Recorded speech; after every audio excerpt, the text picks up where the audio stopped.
ஓம் ஸ்ரீ குருப்யோ நமஹ. ஓம் ஸ்ரீமத் பகவத் கீதா.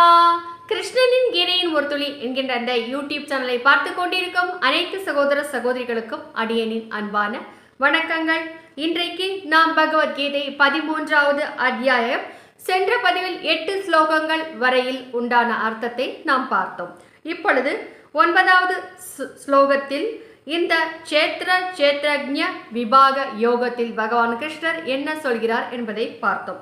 இதுவரை நம்முடைய உடல் எப்படிப்பட்டது, அந்த உடலில் உள்ள 50 பூதங்கள், அதன் மூலமாக நம்முடைய உடலை கட்டுப்படுத்தி அறிவின் மூலமாக 50 பூதங்களை கட்டுப்படுத்தி நம்முடைய உடலை எப்படி இயக்குவது என்பதை பற்றிய இந்த உடல் தான் சேத்திரம் என்று அந்த சேத்திரத்தை பற்றிய விரிவான தகவல்களை பார்த்தோம். இன்னும் கொஞ்சம் இருக்கிறதுங்க. இப்பொழுது 9வது ஸ்லோகத்தில் கிருஷ்ணர் என்ன சொல்கிறார் என்பதை பற்றி பார்ப்போம். அதற்கு முன்னால அடியனுடைய சேனலை நீங்கள் இந்த சமயத்தில் பார்ப்பவராக இருந்தால் நீங்கள் இறைவனால் ஆசீர்வதிக்கப்பட்டவர்கள் என்று பொருளாகிறது. ஏனென்றால் பகவத்கீதை என்பது புண்ணியம் செய்தவர்கள் மட்டுமே பார்க்கக்கூடிய படிக்கக்கூடிய ஒரு அற்புதமான விஷயமாகும்.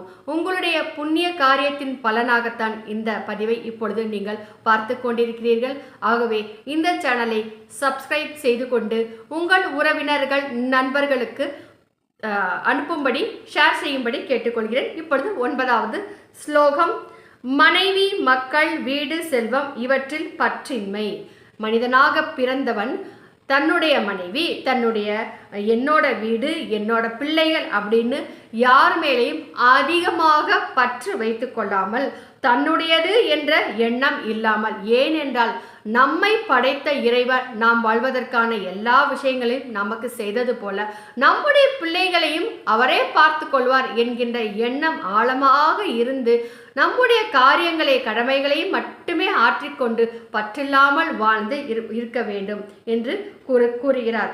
மமக்காரம் என்றால் என்னுடையது என்ற பொருளாகும். அந்த மமக்காரம் இல்லாமல் அவ்வாறே வேண்டியது வேண்டாதவற்றை அடையும் பொழுது, நமக்கு பிடித்த ஒரு விஷயங்கள் நமக்கு கிடைக்கும் பொழுது நமக்கு ரொம்ப ஆனந்தமாக இருக்கிறது.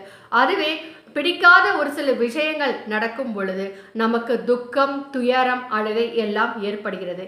இப்படி ஆனந்தம், அழுகை எதுவுமே இல்லாமல் தன்னுடைய மனதை சமநிலையாக எப்பொழுதும் வைத்துக் கொள்ள வேண்டும் என்று கூறப்படுகிறது. இந்த மனமானது கொஞ்ச நாள் கழிச்சு அதுக்கு பிறகு சமாதானம் ஆயிரும் இல்லையா?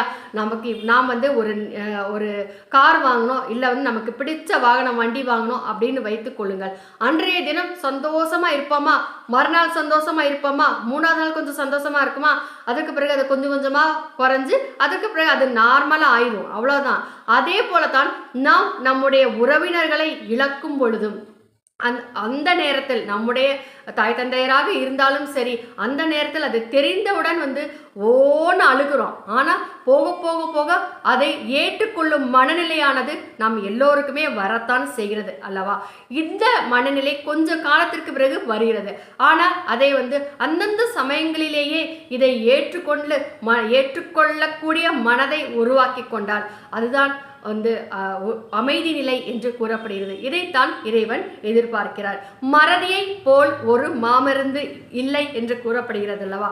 இந்த மறதி என்பதுதான் 2 விஷயங்களையுமே நம்முடைய மனதில் இருந்து கொஞ்சம் கொஞ்சமாக நம்மை விலக்கி வைக்கிறது என்பதை நாம் தெரிந்து கொண்டால் மட்டும் போதுமானது.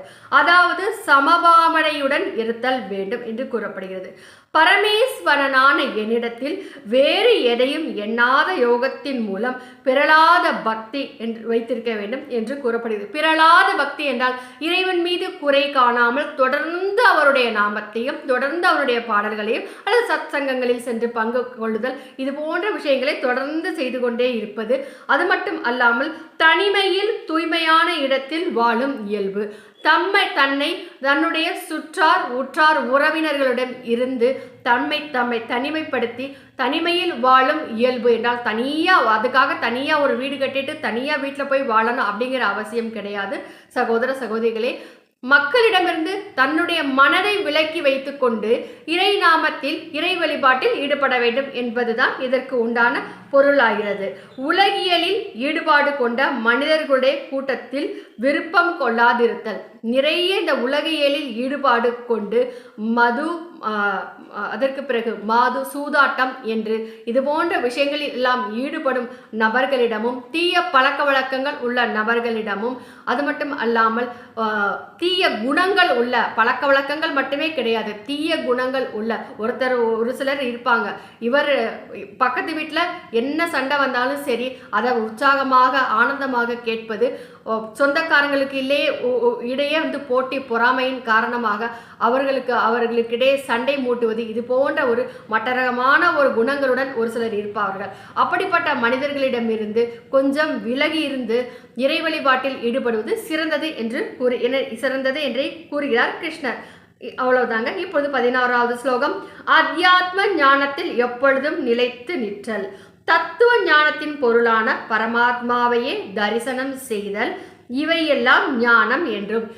இப்பொழுது அடியேன் கூறினேன் அல்லவா, பகவத்கீதையில் கிருஷ்ணர் கூறினார் என்று. ஒரு மனிதனாகப்பட்டவன் எப்படியெல்லாம் இருக்க வேண்டும் என்று கூறப்பட்டது. தேவையில்லாத மக்களிடமிருந்து தன்னை பிரித்து கொண்டு தான் இறை வழிபாட்டில் ஈடுபட்டு இறை நாமத்தை சொல்லி இறைவனை அடையும் முயற்சியில் ஈடுபடுவது என்பதுதான் ஞானம் என்று கூறப்படுகிறது. அவ்வளவுதாங்க. இவையெல்லாம் ஞானம், அவ்வளவுதான். அதனின்றும் மாறுபட்டதோ, அதனின்று மாறுபட்டு இந்த உலகியல் இன்பத்திற்காக அடுத்தவனுடைய சொத்தை கொள்ளை அடிப்பது, மாற்றான் மனைவி மீது விருப்பம் கொண்டு தகாத உறவுகளை மேற்கொள்வது, தகாத காரியங்களை செய்வது, கொள்ளை, இது மாதிரி விஷயங்களை எல்லாம் செய்வது எல்லாம் என்ன என்றால் அஞ்ஞானம். இப்படிப்பட்ட மனிதர்கள் எல்லாரும் வந்து அடுத்த பிறவியில் கண்டிப்பாக மனிதனாக பிறக்கக்கூடிய பாக்கியம் அவர்களுக்கே கிடையாது. அவர்கள் நரகத்தில் சென்று வீழ்வார்கள் என்று கூறுகிறார். இப்பொழுது 12வது ஸ்லோகம். எது அறியப்பட வேண்டியதோ, எது அறிந்து மனிதன் பரமானந்தத்தை அடைகிறானோ. எது அறியப்பட வேண்டியதோ என்றால் இங்கு எது என்று கூறப்படுகிறது என்ன என்றால் இறைவன் நம்மை எதற்காக இந்த உலகத்தில் படைத்திருக்கிறான்.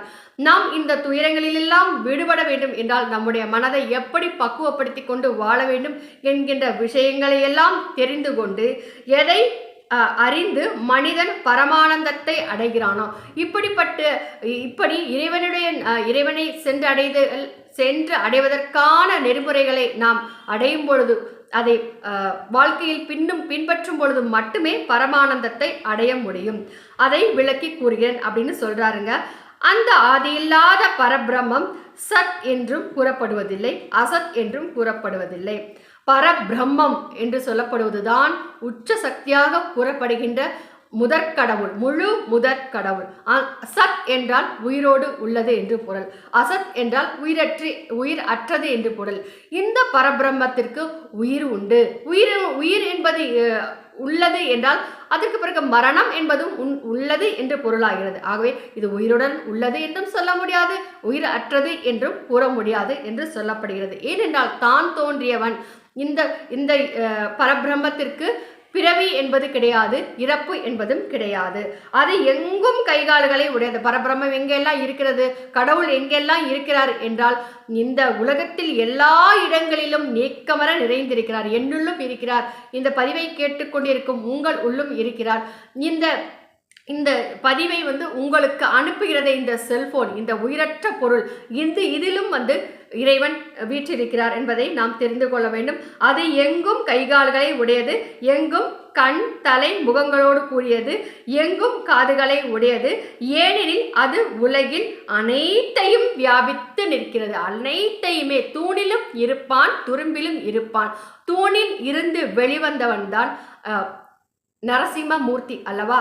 அவர்தான் வந்து தூணிலும் இருப்பான், துரும்பிலும் இருப்பேன் என்பதை வந்து மிகவும் அற்புதமாக நமக்கு கதையின் மூலமாக காட்டி, இதோ நான் தான் கடவுள் என்று கூறி வெளிவந்தவர் அல்லவா. இப்படி எல்லா இடங்களிலும் வியாபித்து இருப்பவர் தான் இறைவர். எல்லா புலனுகர் பொருட்களையும் அறிவது, ஆனால் உண்மையில் எல்லா புலன்களும் அற்றது என்று கூறப்படுகிறது. அது மட்டும் அல்லாமல் இதற்கு முன்னால ஒரு சின்ன விஷயத்தை நாம் பார்ப்போம். அது எங்கும் கைகால்களை உடையது, எங்கும் கண் தலை முகங்களோடு கூடியது. நாம் இன்னைக்கு ஒரு தப்பை செஞ்சுட்டோம், அப்பாடா பக்கத்துலேருந்து ஒருத்தவங்கிட்ட நான் ஒருத்தவரிடமிருந்து ஒரு பொருளை திருடி விட்டேன், இன்றைக்கு யாருமே நான் என்னை பார்க்கலப்பா, தப்பிச்சிட்டேன்பா அப்படின்னு ஒருத்தர் நினைக்கவே முடியாது. ஏனென்றால் இறைவன் என்ற ஒருவன் எந்த ஒரு நொடி பொழுதும் கூட நம்மை விடாமல் கண்காணித்து கொண்டே இருக்கிறார். அதை மட்டும் நினைவில் கொண்டு ஒவ்வொரு மனிதனும் வாழும் பொழுது அவன் தவறை செய்ய மாட்டான். சகோதர சகோதரிகளை, ஆகவே இந்த விஷயத்தை நாம் தெரிந்து கொள்ள வேண்டும். 14வது ஸ்லோகம், எல்லா புலனுகர் பொருட்களையும் அறிவது என்று கூறப்படுகிறது. நமக்குள்ளே உள்ள புலனுகர் பொருட்கள் என்ன என்பதை பற்றி சென்ற பதிவில் நாம் பார்த்தோம். பார்க்காதவர்கள் சென்று பார்க்கும்படி கேட்டுக்கொள்கிறேன். ஆனால் உண்மையில் எல்லா புலன்களும் அற்றது. இறைவனிடம் அந்த ஐம்புலன்கள் இருக்கிறதா என்றால் கிடையாது. நம்மை படைத்த மக்களிடையே தான் அந்த ஐம்புலன்கள் இருக்கிறது. அப்படியே ஒன்றிலும் பற்று இல்லாதது எந்த இறைவனாக இருக்கின்ற அந்த பரபிரம்மம் யாரின் மீதும் பற்று வைத்துக் கொள்வதில்லை. ஆனால் யாருக்கு எது வேண்டுமோ அதை சரியான நேரத்தில் நம் மக்கள் அனைவருக்கும் செய்து கொண்டு இருப்பவர் இறைவன் என்று கூறப்படுகிறது. ஆனாலும் எல்லாவற்றையும் தாங்குவது, காப்பது. சொன்னேன் இல்லையா, பற்று இல்லை, ஆனால் நம்மை காப்பாற்றுபவர் யார்? நமக்கு வேண்டிய எல்லாவற்றையும் காப்பாற்றி கொடுப்பது, காப்பது என்று பொருளாகிறது. காப்பது யார் என்றால் இறைவன் தான். மேலும் குணமற்றதாக இருந்தாலும் குணங்களை அனுபவிப்பது என்று கூறப்படுகிறது. குணங்கள் இல்லாதவர், ஆகவேதான் நிர்குண பரபிரம்மஸ்வரூபன் என்று போற்றப்படுகிறார் பரபிரம்மம். ஆகவே குணங்களை படைத்தவர், ஆனால் அந்த குணங்களால் அசைக்கப்பட முடியாதவன் என்று கூறப்படுகிறது. குணங்களை அனுபவிப்பது என்றால் நாம் நம்முடைய பக்தியின் மூலமாக நம்முடைய அன்பை நம் இறைவனிடம் வெளிப்படுத்தும் பொழுது அந்த அன்பை அனுபவித்து ஏற்பவர் என்று பொருள். 15வது ஸ்லோகம், சராசரமான எல்லா பிராணிகளுடைய உள்ளும் புறமும் அது நிறைந்திருக்கிறது. என் இறைவன் எல்லா பிராணிகளின் உள்ளேயும் வெளியேயும் இருப்பவர் அவர்தான். அசையாதன என்று சொல்லும் பொழுதே உங்களுக்கு தெரிந்திருக்கும் ஜட பொருள்கள், தோன் துரும்பு எல்லாவற்றிலும் அது நுண்ணியதாக இருப்பதால் அறிய முடியாதது. இங்கு நுண்ணியது என்று கூறப்படுகிறது. நுண்ணியது என்றால் மிகச்சிறிய என்ற பொருளும் வருகிறது. அதே போல நுண்ணிய என்று சொல்வதன் பொருள் என்ன என்றால் நாம் நம்முடைய ஐம்புலன்களால் அதை உணர முடியாது, ஆனால் மனதால் மட்டுமே உணர முடியும். வாசனை மூலமாக இறைவனை உணர முடியாது, காற்றின் மூலமாக, தொடு உணர்ச்சியின் மூலமாக உணர முடியாது, கண்ணால் பார்க்க முடியாது, சுவைக்க முடியாது. ஸ்ரீ மகாவிஷ்ணு ஸ்வரூபமாக சகல பிராணிகளையும் தாங்கி பேணி காப்பது விஷ்ணு ஸ்வரூபமாக. விஷ்ணு காப்பாற்றும் கடவுள் அல்லவா? விஷ்ணுவாக இருந்து காப்பவன் யார்? அந்த பரபிரம்மம். அதே போல மேலும் ருத்ரனுடைய உருவமாக அழிக்கும் கடவுள் யார்? பரமேஸ்வரன், சிவன். சிவனாக இருக்கும் அழிப்பது அந்த பரபிரம்மம் தான்.